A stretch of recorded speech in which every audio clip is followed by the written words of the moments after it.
We want to talk to business leaders and folks both here at the Chamber and around the Anderson community to let them know, why is judicial reform, which is how we elect judges, an important issue? How does it affect you, and why we need to do it?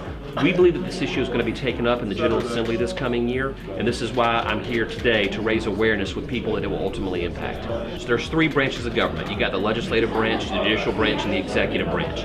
In the process of electing judges, the executive branch of government has no role in the selection or election of judges. It's completely dominated and controlled by the legislative branch of government. And then, of course, the legislature passes the budgets for the judiciary.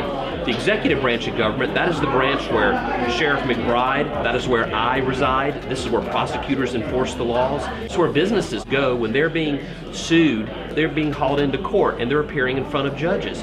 The question is how do the judges get to the bench, and then when the judges make decisions that the general public doesn't agree with, or that don't comport with the law, or don't completely adhere to the Constitution, how do you hold those judges accountable?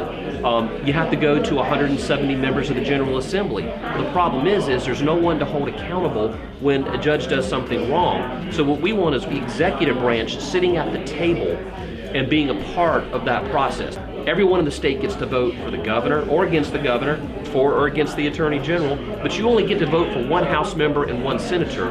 So you really, as a citizen, don't have as much say in influencing the outcome of who sits in the judiciary, which is a very powerful branch of government. I've been talking to senior leaders in the General Assembly, both non-lawyers and lawyers, who recognize the need, and what we're trying to identify right now is the common ground, those areas in which we agree that we can actually do. That's the low-hanging fruit. There's some other things that I would like to see done that is going to take a little bit of conversation, a little bit of discussion, but I think we can get there.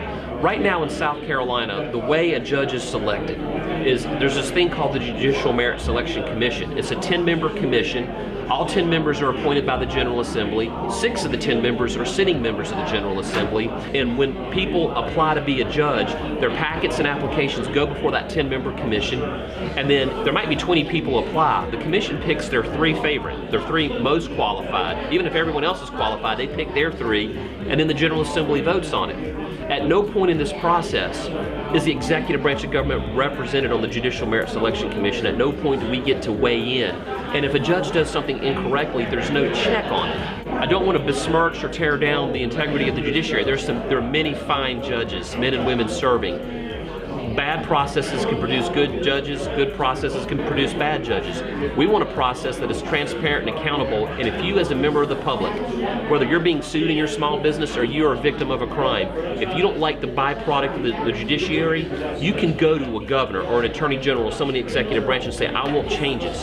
Right now it's difficult to do that with 170 legislators who don't even reside anywhere near you. I really do think there's a great opportunity for us to find some common ground and move the needle on judicial reform and how we select judges. It's very important that we do it, and that we do it this year, and I'm guardedly optimistic. We want people to know that the way the system works now, power has been consolidated in one branch of government, but accountability has been dispersed.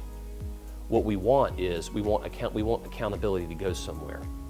So we want to reform the way judges are elected through the JMSC process.